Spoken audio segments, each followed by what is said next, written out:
Iran, Israel, అమెరికాలో జరిగిన యుద్ధాలలో అంటే 2026 ఫిబ్రవరి 28న జరిగిన దాడిలో అలీ ఖామేని మరణించిన తరువాత ఇరాన్ కొత్త సుప్రీం లీడర్ ఎవరు అనేది పెద్ద చర్చగా మారింది.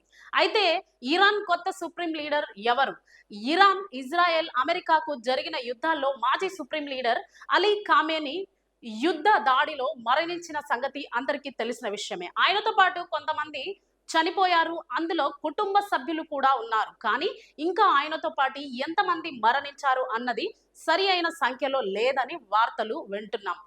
ఆయన చనిపోయిన తర్వాత ఇరాన్ సుప్రీం లీడర్ ఎవరు అనేది సందిగ్ధంలో ఉన్న మాట తెలిసిందే. సో ఇప్పుడు మూడవ సుప్రీం లీడర్గా మాజీ సుప్రీం లీడర్ అలీ ఖామేని కుమారుణ్ణి నియమించడం జరిగింది.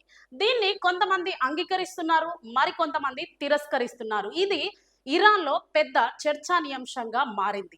చివరికి మూడవ సుప్రీం లీడర్గా మోస్తబా ఖామేనీని నియమించడం జరిగింది. అయితే మోస్తబా ఖామేనీని మూడవ సుప్రీం లీడర్గా నియమించడం ఇప్పుడు వివాదాస్పదంగా మారింది. ఎందుకంటే ఆయన అలీ ఖామేని కుమారుడు కావడం పెద్ద కారణం. మన భారతదేశంలో వారసత్వ రాజకీయాలు జరుగుతూ ఉంటాయి, కానీ ఇరాన్లో అలా కాదు. ఇరాన్ అధికారికంగా రాజ్యాంగ ప్రకారంగా వారసత్వ పాలన కాదు, కానీ తండ్రి తర్వాత కుమారుడు సుప్రీం లీడర్ అవుతాడు అంటే అది రాజకీయ వారసత్వం లాగా కనిపిస్తుంది అని విమర్శలు వస్తున్నాయి. ఇరాన్ సుప్రీం లీడర్ అవ్వాలి అంటే ఇరాన్లో కొన్ని క్వాలిటీస్ ఉంటాయి.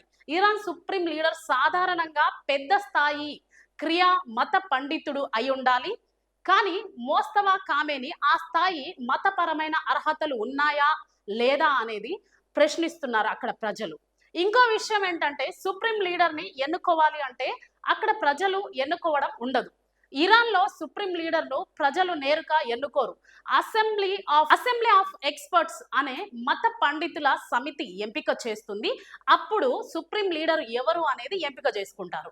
అలా వాళ్ళ నిర్ణయం ప్రకారమే సుప్రీం లీడర్ అయ్యే అవకాశం ఉంటుంది. అంతేకాని ప్రజల పాత్ర ఇందులో ఉండదు.